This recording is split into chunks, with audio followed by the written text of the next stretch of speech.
We have 4 bowls that we're gonna pick up, 5 bowls.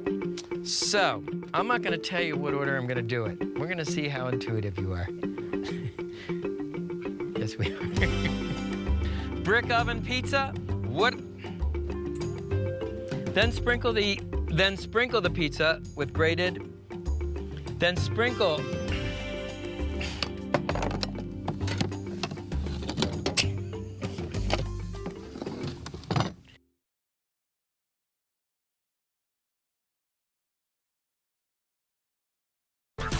Martha's Vineyard lobster, grilled over wood like we do it at home.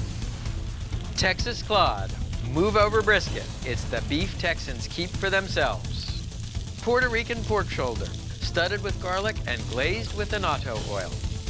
From the beautiful Esplendor Resort in Rio Rico, Arizona, I'm Stephen Reichland. Today on Primal Grill, it's Burn in the USA.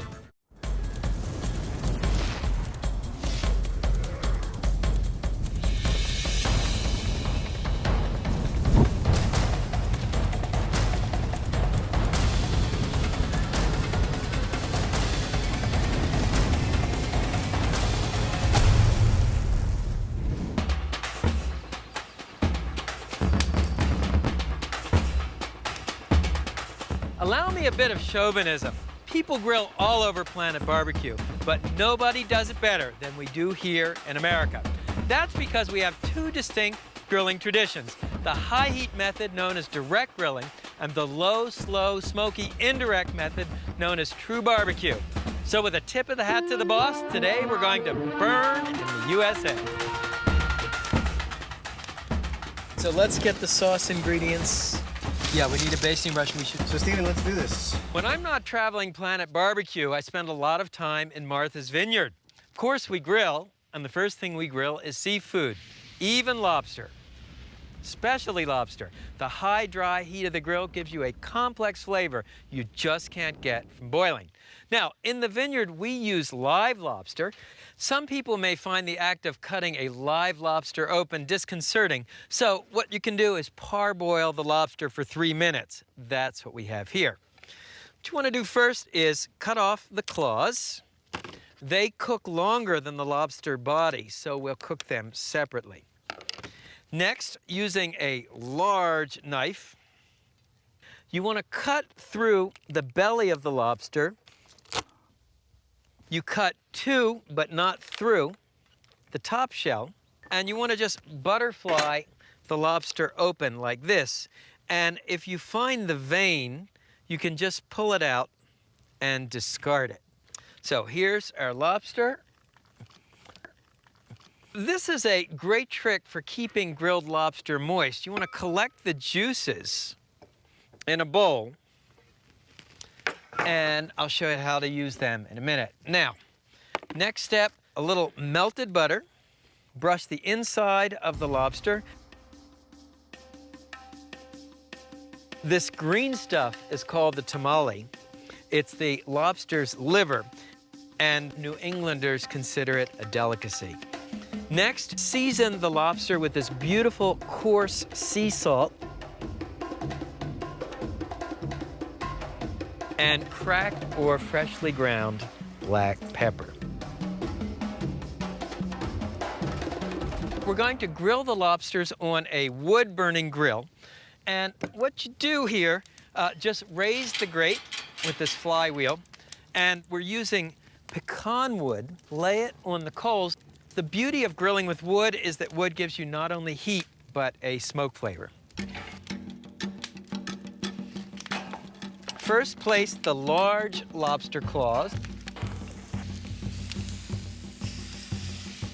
Then the smaller claws. Then the lobster bodies, and these go cut side down.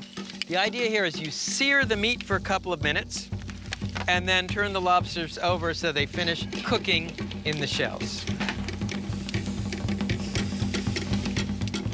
Then, using the flywheel, lower the grate to expose the lobsters directly to the heat. Now, while the lobsters grill on one side, let me show you the sauce.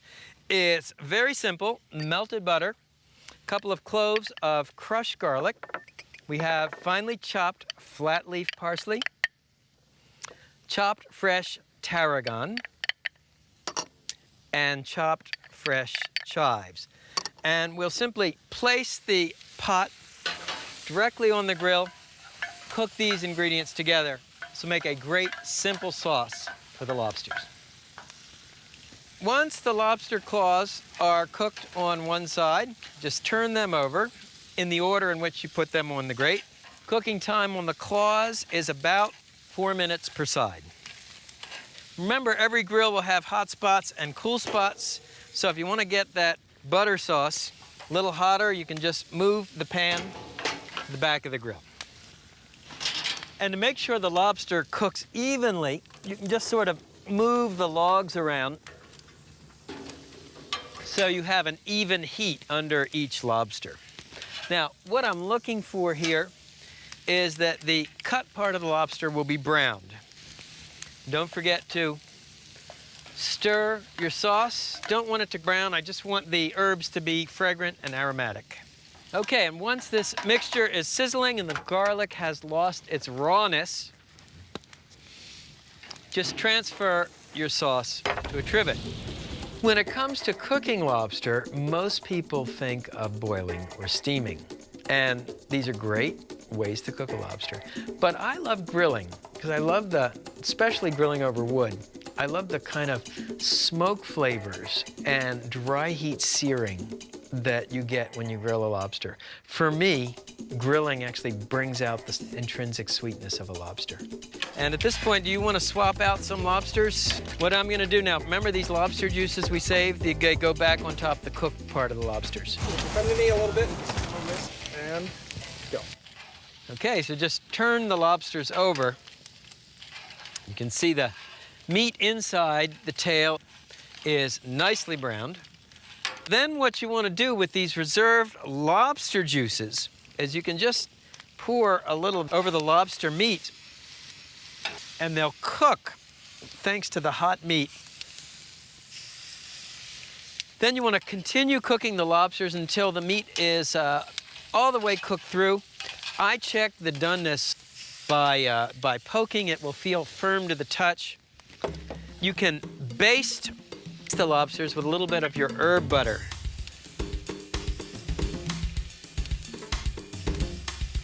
So how do you know when the lobster is ready? Well, the claws will be nicely browned, and the tail meat will feel firm to the touch.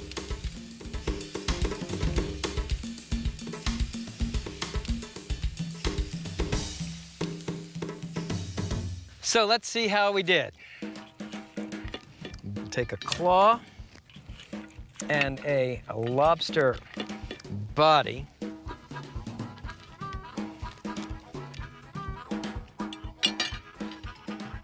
Put a little sauce on it. Oh man, the lobster is so sweet, and you get that nice smoke flavor. Wood-grilled lobster. That's how we do it at my house. Okay, Nancy and Michelle, let's clear the set.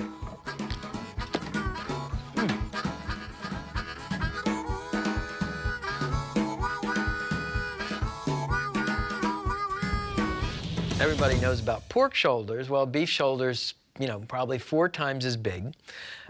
It's got all this incredibly flavorful meat, but the muscles all run in different directions. So you have to cook a shoulder clod low and slow in the presence of a lot of wood smoke. I will need a full chimney, hot, ready. Okay, let's do it. Yep. Brisket is the beef Texans' export. Shoulder clod, beef shoulder, is the barbecue they keep for themselves. You might think of our next dish as a North Carolina pork shoulder on steroids. Step number 1, the rub. It starts with coarse sea salt. To it, add cracked or freshly ground black pepper and cayenne pepper. And mix the ingredients. I like to use my fingers to break up any clumps. Blend the ingredients until mixed. A beef clod is a whole beef shoulder. It's 25 pounds of pure proteinaceous pleasure. What you want to do is sprinkle about half the rub on the meat side, and then you kind of massage it into the meat. That's why it's called a rub. Be sure and get the sides too. And then you want to turn the clod over. And you see I've left a good thick sheath of fat on top. That's very important because the clod will cook for about 12 hours, and as it cooks, the fat will melt, basting the meat. Besides, fat is where the flavor is. Now, clod is not the sort of cut of meat you'll find at your local supermarket. Make friends with your butcher and order it specially from him. Okay, you can cook the clod right away, or you can let it marinate overnight in the refrigerator. You get even more flavor if you do.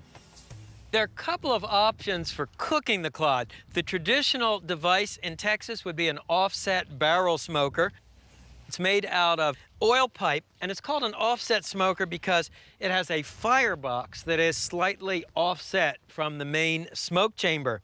Build a good bed of charcoal. Your heat will come from charcoal. The smoke will come from either soaked wood chunks. Soak them so they smolder rather than catch fire, and give you a nice hickory or pecan smoke. You can actually take small logs and throw logs right in the smoke chamber. Now, the business end of the smoker is the actual cook chamber. It's this upper portion here. You can see there are thermometers on either side to tell you the temperature, a damper at the top to help you control the heat, counterweight to help you lift this door. What you want to do is take your clod and place it fat side up in the smoke chamber. This is a clod that's been cooking for about 6 hours. And then at this point, if your clod starts to darken too much, you wrap it in foil. This will keep it from burning. I'll just close the grill lid. Now here's the second option for cooking your clod. You can use a kettle grill. It's a classic indirect grill setup, coals and mounds on the side, wood chips on the top. So this clod has been on for about 12 hours, and you can see it's so tender, the meat is actually falling apart. But always a good idea to use your instant read meat thermometer to check it. We're looking for about 190 degrees. Where are we? 186, close enough. First place I ever tasted clod was a barbecue restaurant called the Kreitz Market in Lockhart, Texas. It started out as a butcher shop and grocery store, so the accompaniments were the items you would find at a grocery store. Now let's see how we did here on this clod. We'll start to slice it, and you'll forgive me, oh my God. This is so crusty and so smoky. It is just amazing. What's the one thing missing from this scene? Well, there's no barbecue sauce. When meat is this good and smoky, you don't need the sauce.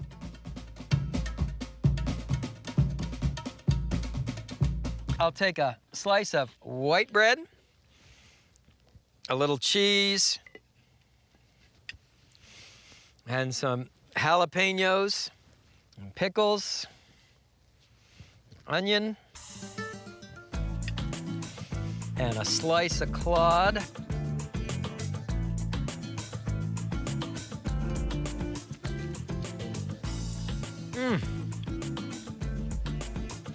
It's just all about the beef and the smoke. When you can have Texas shoulder clod, who needs brisket?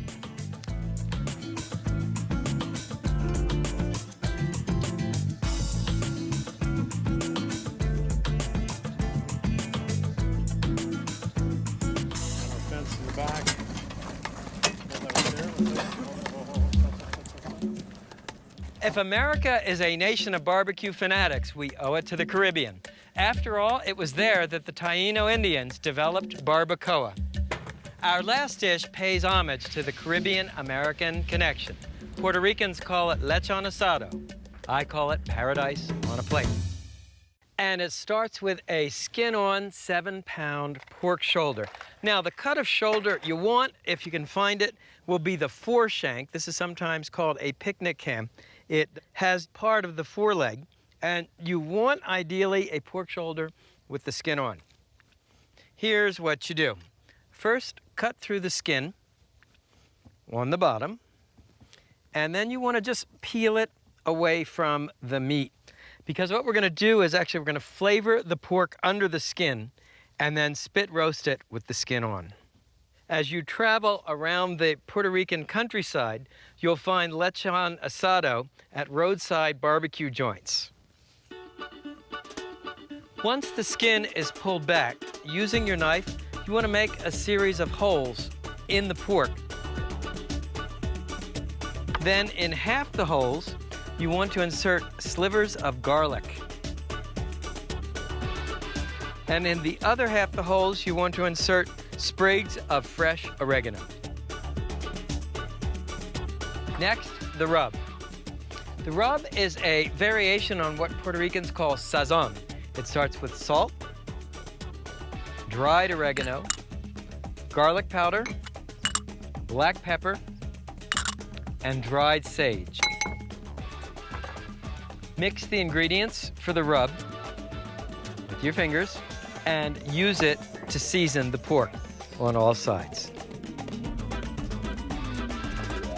Now, pull the skin back over the pork, and the way you secure it in place is either to pin it with bamboo skewers or tie it with butcher string. So what I'm going to do here is make a series of slits in the pork skin. And I've rigged up a sort of trussing needle with a flat bamboo skewer with a hole in the bottom. And this will help me thread the butcher string through the pork rind. You want to tie it off.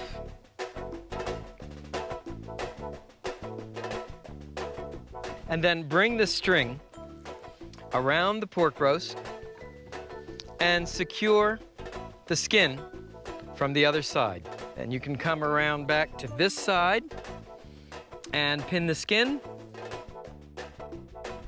Then bring it around the bottom through the next hole and come back through. And what you've done is reattach the pork skin to the pork shoulder. By the way, that is by far the hardest part of making this recipe. Now, take the spit from your rotisserie and insert it lengthwise through the pork shoulder. You want to get it centered on the spit. Simply push in the first set of prongs to attach the meat. Then the second set of prongs, and secure the pork shoulder to the spit. Now let me show you the grill. This is a wood-burning rotisserie. I've set it up as though you were indirect grilling. A couple of logs on one side, couple of logs on the other side. Here in southern Arizona, we're actually burning pecan wood. Add a fresh log.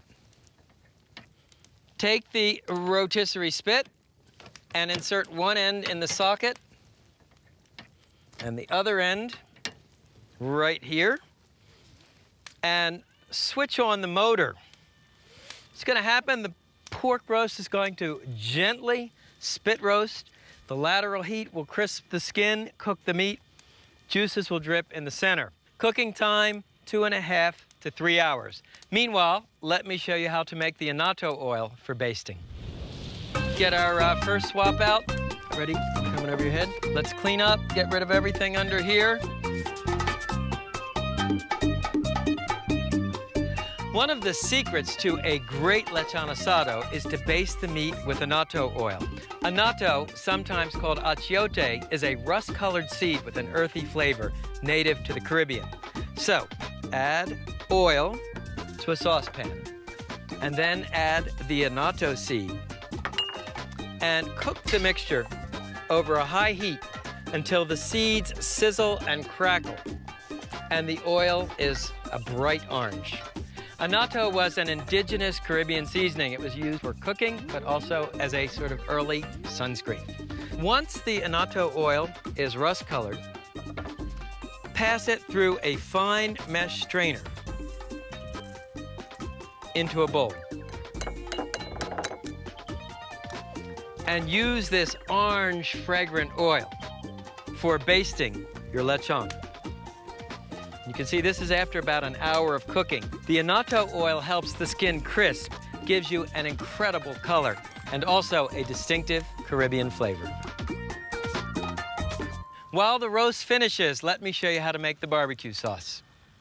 Throughout the Spanish-speaking world, even as far east as the Philippines, people love barbecue sauces made with soft drinks. So it starts with ketchup and your favorite barbecue sauce and lemon lime soda. Finally, black pepper and a little liquid smoke. Combine the ingredients in a pot, whisk to mix, and simmer until the sauce is thick and richly flavored, about 10 minutes. Check out our lechon asado. It looks beautiful, and the annatto aroma is incredible. It looks done, but of course, you always want to check it with an instant read meat thermometer. I'm looking for between 180 and 190 degrees. In the Caribbean, people like their pork well done. So all you need to do is take the spit off the rotisserie and transfer the pork roast to a cutting board. Pull out the first prong, loosen the second prong, and pull the spit out of the pork shoulder. Take out the other set of prongs. And then you want to remove the strings. And you pull the pork rind off and just let it cool for a minute, and you'll see it'll become crackling crisp. Let me get the barbecue sauce.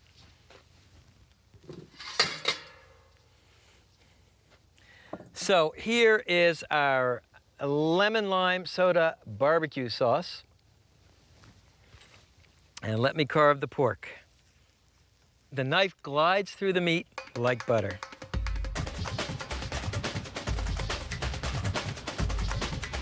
And you want to cut this pork rind into bite-sized pieces, which in Puerto Rico are known as chicharrones. So let's see how we did. A slice of pork,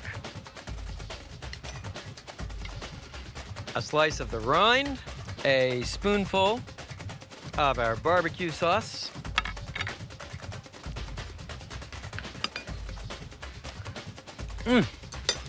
This meat is so moist and tender. This is what the gods must eat in barbecue heaven. So from Puerto Rico to Primal Grill, it's lechon asado.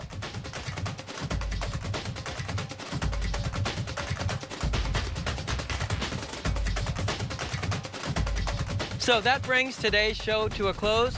Martha's Vineyard grilled lobster, Texas cod, and lechon asado with lemon lime barbecue sauce.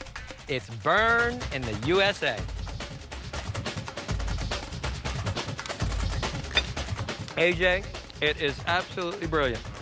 Dig in and try it. Now, let me show you if America is a nation of barbecue fanatics, we owe it to the... So what's the deal with the lemon lime soda? Well, first of all, people make Allow me a bit of chauvinism, especially lobster. Got my next line. Puerto Ricans call it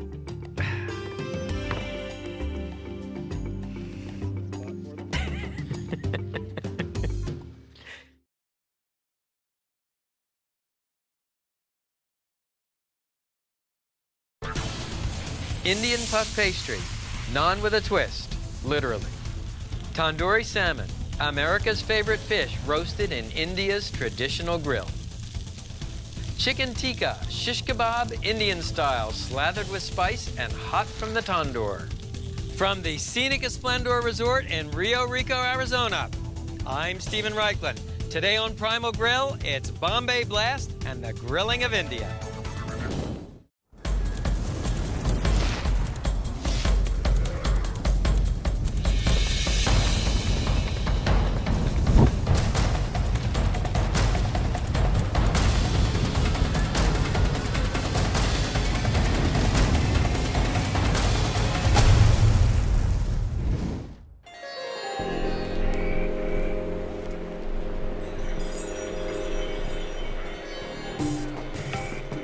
If you've ever dined at an Indian restaurant, you've probably tasted tandoori chicken. Well, the ancient techniques of complex marinating and high heat vertical roasting also work great for seafood. Up next, America's favorite fish meets traditional Indian barbecue. I give you tandoori salmon. Tandoori secret number 1, the aromatic wash. Start with finely chopped garlic and chopped fresh ginger, and puree them together in a food processor. Next, add cold water, process to mix, and pour the aromatic wash over these gorgeous wild salmon steaks. This aromatic wash actually serves 2 purposes. First, it adds a base layer of flavor, and second, in the age before widespread refrigeration, it was a way to freshen up the fish. Tandoori secret number 2, the spice paste. This one begins with chopped fresh onion, fresh ginger,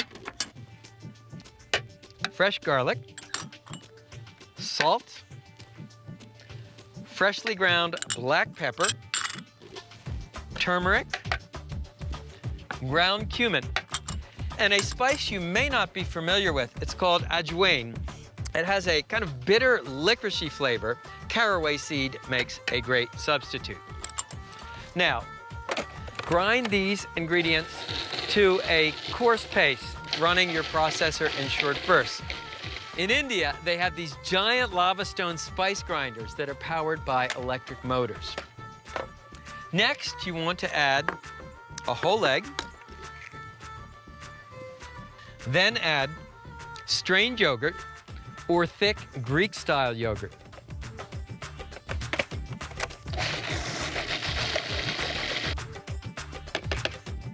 One final ingredient, chickpea flour, known in India as besan. Chickpea flour is made from ground chickpeas or garbanzo beans. It has a earthy flavor, and it helps thicken up the marinade so that it will cook into a savory crust. Spread about 1/3 of the spice paste on the bottom of a non-reactive baking dish. Then fish your salmon steaks out of the aromatic wash and arrange them on top of the spice paste.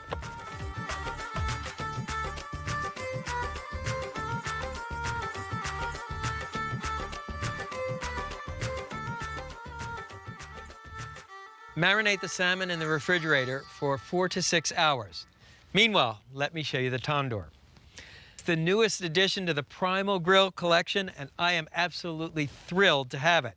Inside the stainless steel casing is a tall ceramic urn. The walls are about 2 inches thick. There's a vent at the bottom. And due to the unique shape of the tandoor, the way the walls come up and then sort of close in a narrowish opening at the top, this baby will generate and hold a tremendous amount of heat. We're actually cooking at 700 to 800 degrees. This is a sort of a half Mississippi fire inside. One of the things that makes tandoori so unique is that you grill vertically, not horizontally. And you cook the fish on this long, slender metal spit. So what you want to do is take a piece of fish and pierce it on the diagonal.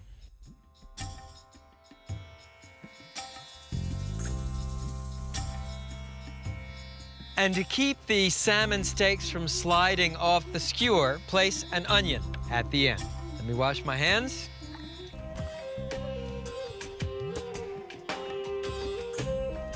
Take the skewer with the tandoori salmon and insert the entire skewer in the tandoor. The bottom of the skewer rests on the bottom. Cooking time is really fast, somewhere between 5 and 8 minutes. The tandoor is an unbelievably efficient live fire cooking device. It cooks not only with the direct heat from the charcoal, but with the radiant heat from the thick ceramic walls.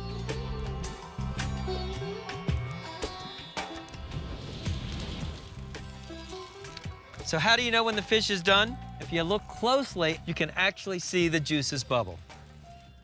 To take the skewer out, use the hook on another tandoor skewer and lift it out.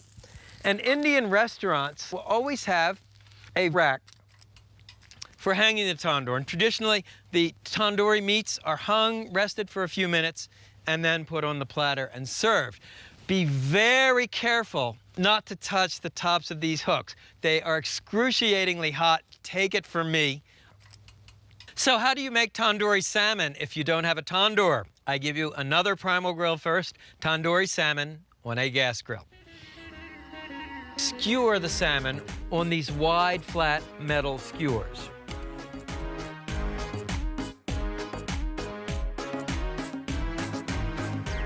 In North America, most of our grilling is done on grills with grill grates, but if you cook tandoori salmon this way, the chickpea flour coating would stick to the grill grate.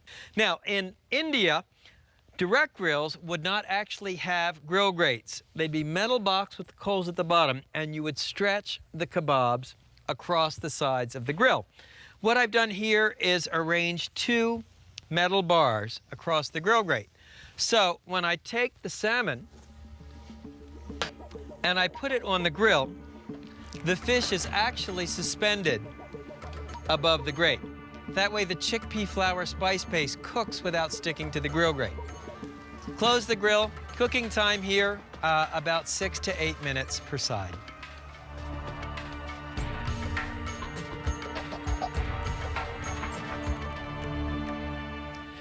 And once the salmon steaks are browned on the bottom, simply turn them over.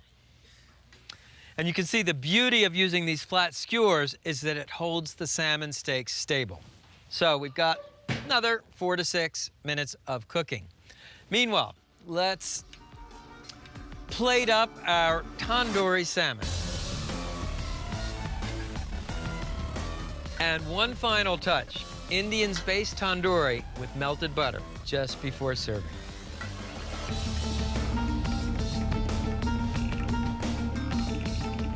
It's a tandoori extravaganza on Primal Grill. Let's see how we did.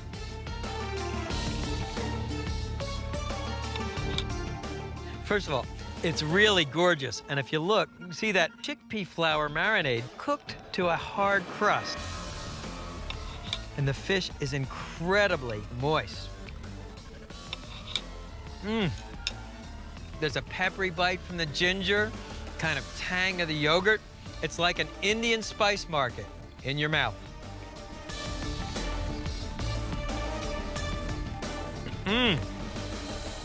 What I especially love about non-Indian flatbread is its spontaneity and its theatrics. A typical Indian bakery is an open-air stall with a guy kneeling on a concrete or stone platform. You order naan, he takes a ball of dough, rolls it out, slaps it on the walls, and pulls it out a couple of minutes or even seconds later. It's not bread that's meant to be stored on a bakery shelf or brought home.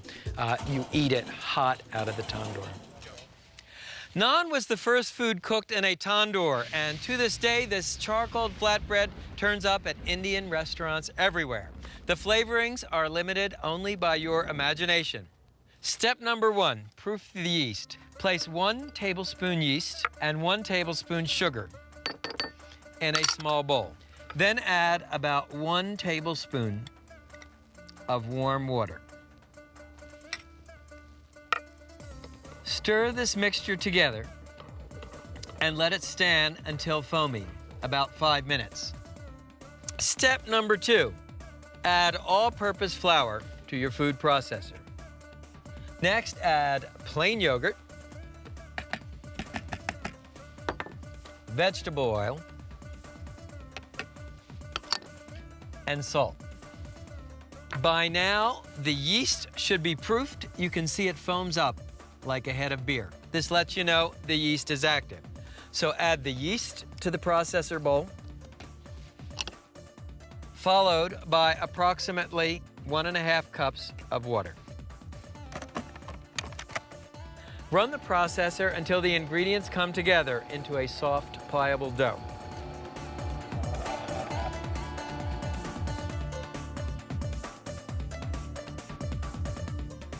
So here's your naan dough, nice and smooth. So place the dough in an oiled glass bowl and cover with plastic wrap. Let the dough rise until doubled in bulk, approximately 1 hour. And here's what the dough looks like when it's doubled in bulk. So what you want to do is flour your hands, take the dough, and punch it down. And you do that simply by slapping it and kneading it. Roll the dough into a tube about 16 inches long. Create 12 portions of dough.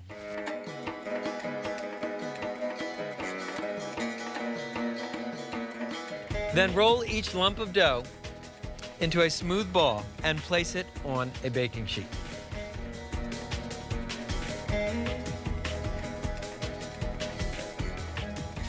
Cover the naan with plastic wrap and then with a clean cotton cloth. And here is a batch of the naan that has risen until doubled in bulk. With half of these dough balls, I'm going to show you how to make traditional naan, with the other half naan with a twist. Take a ball, sprinkle a little flour on top, and roll it out into the traditional teardrop shape. In India, there are literally hundreds of different varieties of naan. Naan crusted with pumpkin seeds, naan crusted with sesame seeds, some crusted with poppy seeds or onion seeds, others stuffed with almonds or ground lamb. You want to try and use as little flour as possible, because adding too much flour will make the naan doughy. Now for the naan with the twist. They're called Lakna Paratha. You could think of them as Indian puff pastry. Start by rolling out one of the dough balls about 8 inches across. Now brush off the excess flour and lightly brush the top of the Lakna Paratha with melted butter or vegetable oil. Then pleat the dough accordion style and roll it up almost like you would to make Danish pastry. Take the resulting roll, pat it down, and roll it out again.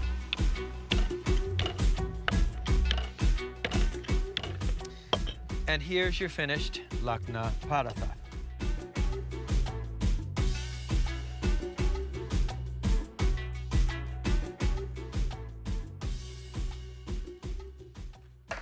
So here's our tandoor. The coals are still hot. To apply the naan to the walls of the tandoor, you use a pillow-like device called a gadi. An Indian grill master would do this with his bare hands. Westerners, you might want to put a protective glove on first. So, watch quickly. This happens fast. Take the naan and put it on the gadi, and then slam it against the walls of the tandoor. Almost instantly, the bread will start to blister and puff. Use the flat blade to dislodge the naan and the hook to catch it.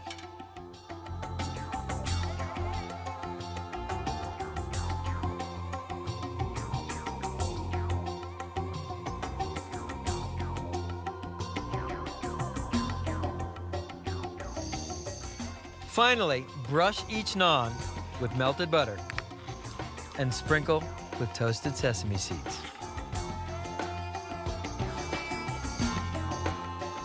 Now the Lakna Paratha.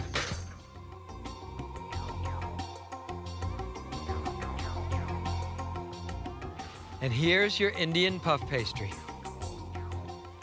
So we'll just butter the lakna paratha. Now the taste.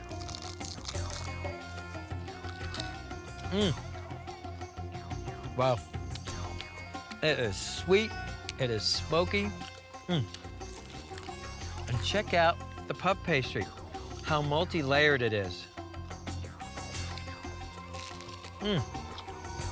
Same dough, completely different flavor.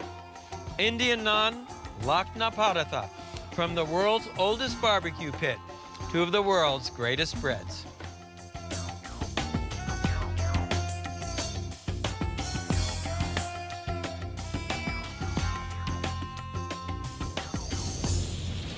"400 years ago, Persian princes settled in what is now northern India, bringing with them great artists, great architects, and yes, great grill masters.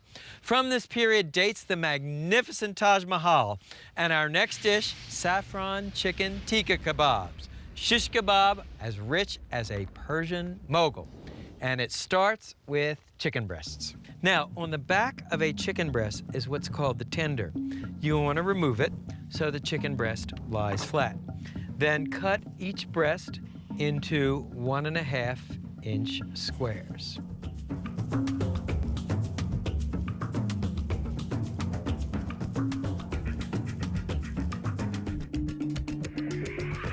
This chicken also uses a two-step marinating process. The first step is to make an aromatic wash. It starts with finely chopped garlic, chopped fresh ginger, freshly squeezed lemon juice, and water.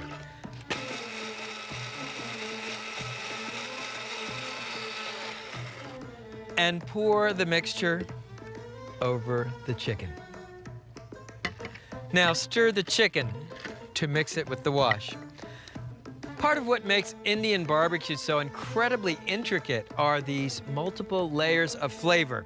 So you've got the garlic ginger wash to begin with, and then the saffron yogurt marinade. Now, saffron are the stigmas of a crocus that grows in Iran and in India. It takes 75,000 flowers to make 1 pound of saffron, making it one of the world's most expensive spices. What you do is pour about a tablespoon of warm water on the saffron and let it infuse in the water. Meanwhile, we'll add our salt, pepper, cardamom, a sweet spice from India, and mace, a membrane that covers the nutmeg. So mace has a very similar flavor to nutmeg, but it's a little bit more spicy and pungent. Next, add drained yogurt. That is a thick yogurt that you drain either in a cheesecloth or you can buy Greek-style yogurt, which has the same consistency. And next, heavy cream. That's where the richness comes in, and your infused saffron. Whisk these ingredients together until smooth.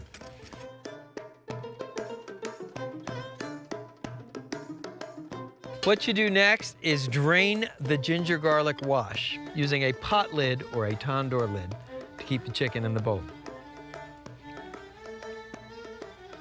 Then pour the saffron cream marinade over the chicken. There is nothing like the aroma of saffron. It's exotic, spicy,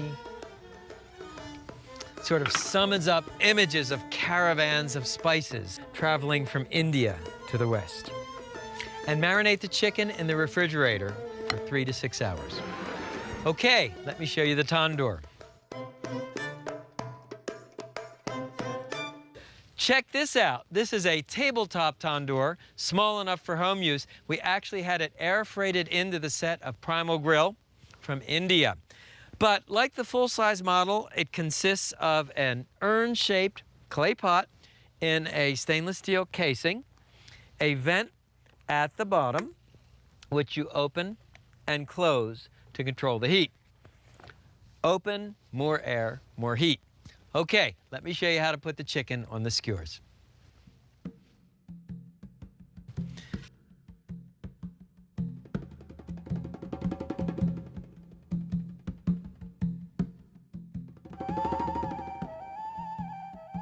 I'm going to skewer some chicken pieces on flat skewers. I'll show you why in a minute.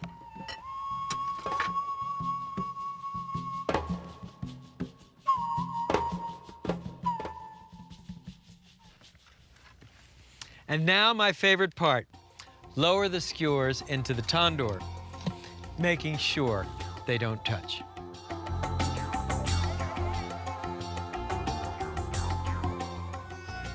And if you don't own a tandoor, well, we have another solution. You can grill the chicken tikka on a hibachi. I filled the hibachi with natural lump charcoal. Range the chicken you put on the flat skewers directly on the hibachi. Cooking time is quick, 2 to 3 minutes per side, 8 to 12 minutes in all. Let me go check the chicken in the tandoor. And the chicken tikka is cooking beautifully. And don't be afraid to rotate the skewers so the meat browns evenly. To increase the heat, you can just open the vent at the bottom. Okay, so turn your chicken tikkas. They're browning beautifully on the bottom. If you want to cool the hibachi down, just close this vent a little. That'll choke off the air, bring the heat down. One final preparation, melt a couple of tablespoons of butter in a small saucepan. And be sure to turn the tikka to grill them on the side.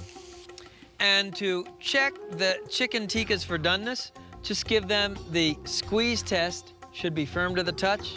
We've got it. So remove your chicken tikkas from the tandoor.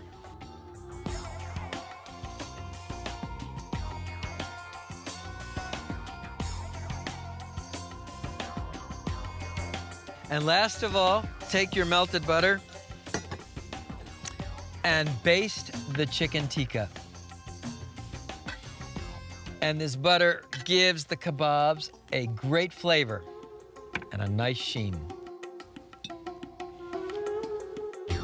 Take a look how tender the chicken is.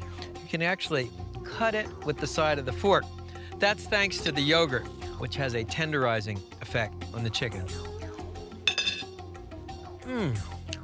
Man, you get such interesting spice flavors. The fragrance of the saffron, the sweetness of the mace and cardamom, it's really different. That heat has such a blast furnace intensity, gives you a really nice crust. Tandoori salmon, Indian flatbreads, and saffron chicken tikka kebabs. See you next time. Urn-shaped ceramic cooker and brush the top of the dough. The melted butter is frozen solid. That way you get to cook this chickpea scour. That way the chickpea flour, that way the spice paste, that way the chickpea flour spice paste cooks without sticking to the grill grate. Something very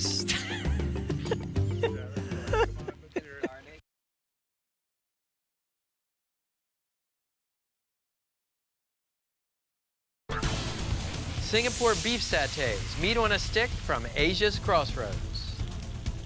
Guamian chicken salad, an electrifying combination of smoked chicken, fresh coconut, and hot peppers. Fish Malaysian style, slathered with spice and grilled in banana leaves. Cambodian grilled corn, basted with coconut milk and seared over charcoal. From the scenic Esplendor Resort in southern Arizona, I'm Stephen Reichlin. Today, smoke and fire from Asia.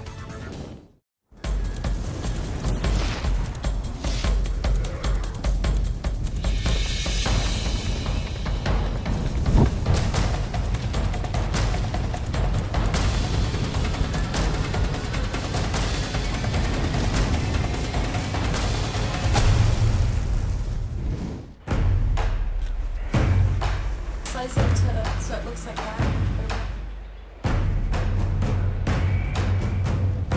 If I had to pick a single favorite region for grilling, it would be Asia. I love the blast furnace flavors. I love the way that Asian barbecue culture spills out onto the streets. Today, we're grilling from Asia's Crossroads.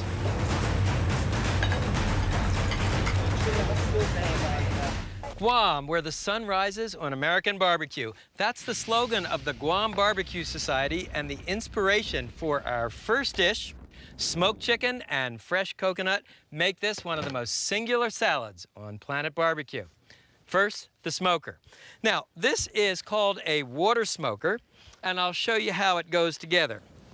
First, dump a chimney full of lit charcoal into the bottom portion of the smoker. This is the firebox. Next, place the smoke chamber on top, and then the drip pan goes in the middle of the smoke chamber.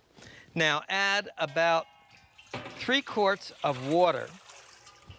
The water shields the food from the direct heat and creates a moist environment for the chicken to smoke in.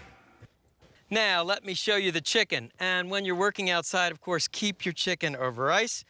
Season the inside of the cavity with salt, kosher or sea, and freshly ground black pepper. Then here's a cool skewering technique. Take a bamboo skewer, insert it through the drumstick just under the bone, and then come around and pick up the other drumstick.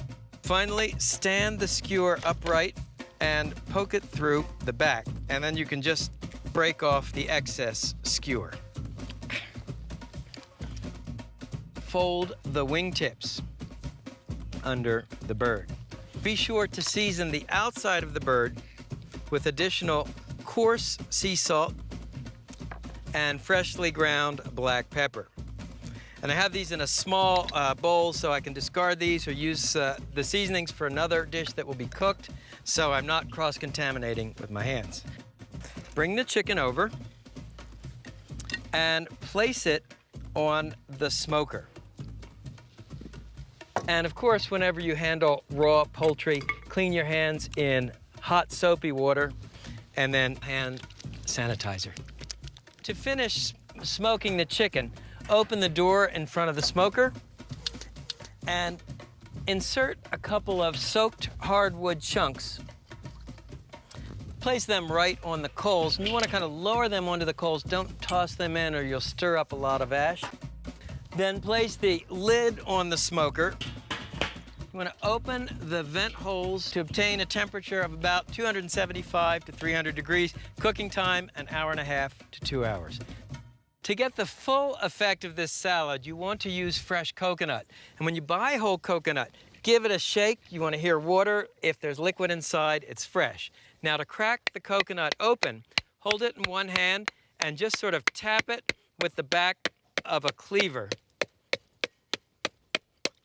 And you'll see it comes apart very easily. This is the coconut liquid mixed with rum. It makes a great cocktail. This is not coconut milk.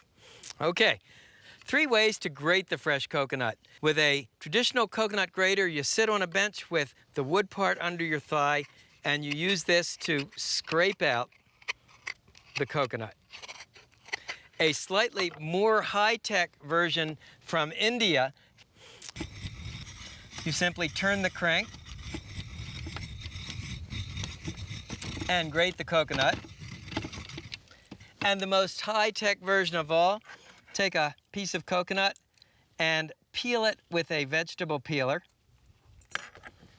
And then place the pieces of fresh coconut in a food processor. You want to break them into sort of about 1 to 2 inch pieces. Just like that. And then using your chopping blade, simply turn on the processor. A lot easier this way. So here's your freshly grated coconut for the salad. Just add it to the bowl with some coconut we grated earlier. All right, let's check on the chicken. Well, the chicken should be done, and it sure looks done, but it's always a good idea to check with an instant read meat thermometer inserted into the deepest part of the thigh. You're looking for at least 165 degrees. Okay. So now you can take the chicken off the smoker and let it cool and take out your bamboo skewer. So once the chicken is cool enough to handle, what you want to do is just sort of break it apart and then pull the meat off the bones. Don't forget this skin. That's my favorite part.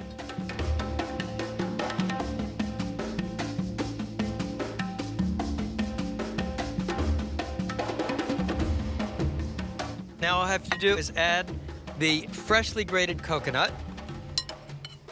We can mix this in. And then thinly sliced fiery red chilies, finely sliced green onions. One thing I love about this salad, it's really colorful. Freshly squeezed lime juice, salt, different salt than you use for seasoning the raw chicken, and freshly ground black pepper.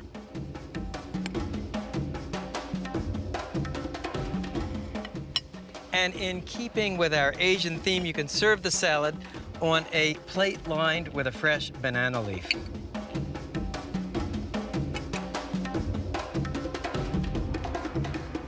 A squeeze of fresh lime juice and a red chili to let them know you mean it.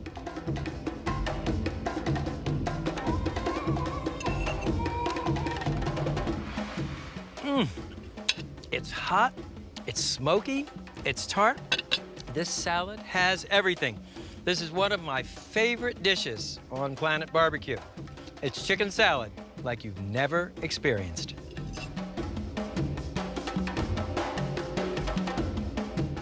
Thank you, everybody. Okay, let's clean it up.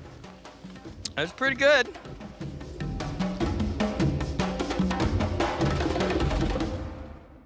Fish grilled in banana leaves turns up all over Planet Barbecue. This version comes from Malacca, Malaysia, but the flavors are out of this world. Like so much Malaysian grilling, it begins with a spice paste. Start with finely chopped lemongrass. And lemongrass is an herb with a lemony flavor, but none of the acidity associated with lemon. Then add finely chopped shallots, fresh ginger, garlic, macadamia nuts, chopped fresh chilies, ground turmeric, black pepper, and fish sauce or soy sauce. Fish sauce is a malodorous but extremely delicious condiment made with fermented anchovies. If you can't find it or don't want to try it, you can use soy sauce. Now, grind these ingredients to a smooth paste in a food processor, or you can pound them by hand in a mortar with a pestle. Just scrape down the inside. Keep grinding. And this combination of lemongrass, garlic, and chili, it's totally incredible. Now, the other thing that distinguishes a Malaysian spice paste is that very often it's fried before adding to the fish. I have heated some vegetable oil in a cast iron skillet, and we'll simply add the spice paste to the hot oil.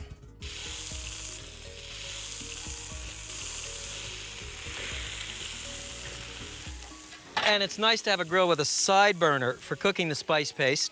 Cooking time about 4 to 6 minutes. Here's a batch I made earlier. Okay, now this is a fresh banana leaf. You can find these at Asian markets. You can also order them by mail. And what you want to do is place a generous tablespoon of the spice paste in the center of the banana leaf. Then I'm using swordfish. In Southeast Asia, they often use grouper or skate. And you want to place another generous tablespoon of the spice paste on top. Then bring the bottom up, the top over, the right side in, then the left side in. To encase the fish in the banana leaf, it's a little like making a blintz. And secure the banana leaf with a bamboo skewer. So what if you can't find banana leaves? Well, you can use a high-tech banana leaf, a sheet of aluminum foil.